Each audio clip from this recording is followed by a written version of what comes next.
Bonjour, dans cette vidéo, nous allons voir comment s'organise le calendrier des activités comptables et faire un focus sur la production des états financiers. Dans une entreprise, un ou une comptable ne cesse de travailler tout au long de l'année. L'unité de temps chez les comptables, c'est ce qu'on appelle un exercice. Cet exercice correspond souvent à une période d'un an, soit 12 mois. Mais elle peut aussi parfois différer.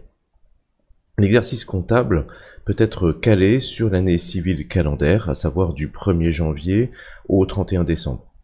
Mais il peut aussi être calé sur une autre période, en décalage avec l'année civile.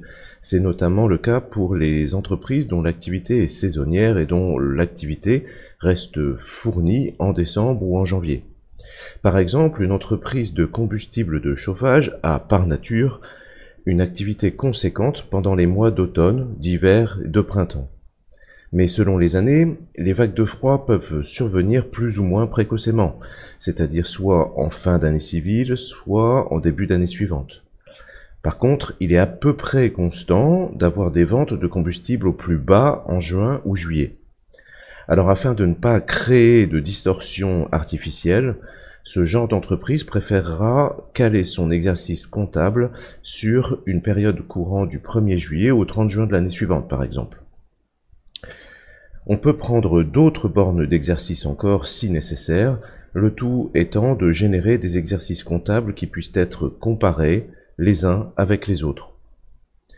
L'exercice comptable peut exceptionnellement être allongé ou raccourci, et ainsi ne pas durer exactement 12 mois.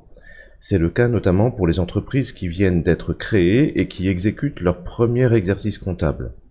C'est aussi le cas lors d'un changement de borne d'exercice. Cette opération reste toutefois exceptionnelle. Elle est avant tout conduite par la nature des activités de l'entreprise et elle doit être approuvée par le conseil d'administration.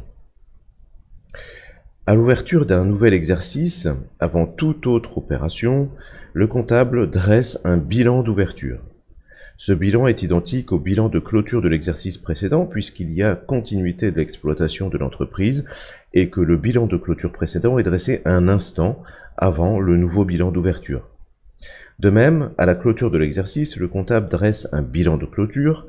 C'est ce bilan qui est diffusé chaque année auprès des dirigeants, des actionnaires et investisseurs ainsi que des partenaires de l'entreprise. Le bilan est une sorte de photographie de l'entreprise prise à l'instant de la clôture de l'exercice. Il permet donc de faire un inventaire de patrimoine de l'entreprise, tant dans sa nature que dans son ampleur. Tout au long de l'exercice comptable, les opérations sont enregistrées au jour le jour dans le livre-journal. Comme son nom le suggère, c'est un journal. C'est donc un document dont la caractéristique principale est d'avoir une entrée chronologique. On y recense donc tous les mouvements comptables, reflétant ainsi les activités quotidiennes de l'entreprise. Les achats, les ventes, les flux de trésorerie. Toutes les écritures de comptes sont aussi consolidées compte par compte dans un grand livre. On peut ainsi calculer à la fin de l'exercice le solde de chacun des comptes qui aura été mobilisé au cours de l'exercice. Le compte de résultat reflète donc le solde cumulé des activités de l'entreprise tout au long de l'exercice. Il est indispensable pour pouvoir dresser le bilan de clôture puisque le compte de résultat fera apparaître au final une modification du patrimoine de l'entreprise à travers le résultat.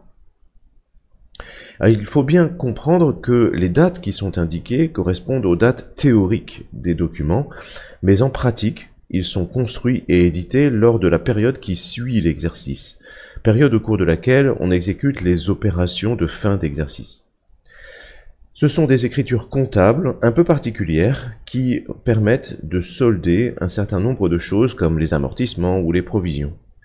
Le compte de résultat et le bilan de clôture sont donc des documents qui sont reconstitués a posteriori. Le premier sur tout l'exercice écoulé et le second à la date de la clôture. En plus du compte de résultat et du bilan, le comptable doit ajouter les annexes, qui sont des documents venant apporter des précisions sur les informations relatées dans les deux autres documents. L'ensemble de ces documents constitue ce qu'on appelle l'alias fiscal. Les documents sont obligatoirement soumis à l'audit d'un commissaire aux comptes qui en vérifie la sincérité et la régularité.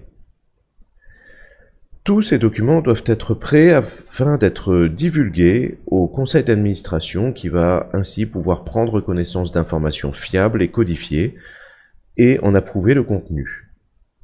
C'est ensuite à l'Assemblée générale des actionnaires de prendre les arbitrages qui s'imposent, comme notamment la distribution de dividendes éventuellement. Cette assemblée générale doit se tenir dans un délai maximal de 6 mois après la clôture de l'exercice. En général, l'alias fiscal est préparé au cours des 3 mois qui suivent la clôture, laissant ainsi du temps pour organiser la tenue de l'assemblée générale. Une fois l'assemblée générale passée et les délibérations enregistrées, les états financiers ainsi que le rapport du commissaire aux comptes et le procès-verbal de l'assemblée générale sont déposés au greffe du tribunal de commerce en vue d'être publiés. Cependant, pour les petites entreprises ne dépassant pas certains seuils d'activité et de patrimoine, et à l'exception de certaines activités comme les assurances ou certaines activités financières, des déclarations simplifiées peuvent se substituer aux déclarations complètes. Dans certains cas, le représentant légal peut même demander la confidentialité des documents. Voici donc un bref aperçu du calendrier comptable. Beaucoup d'éléments peuvent être détaillés, comme les écritures comptables, le compte de résultat, le bilan, les annexes, mais ça, c'est pour d'autres vidéos.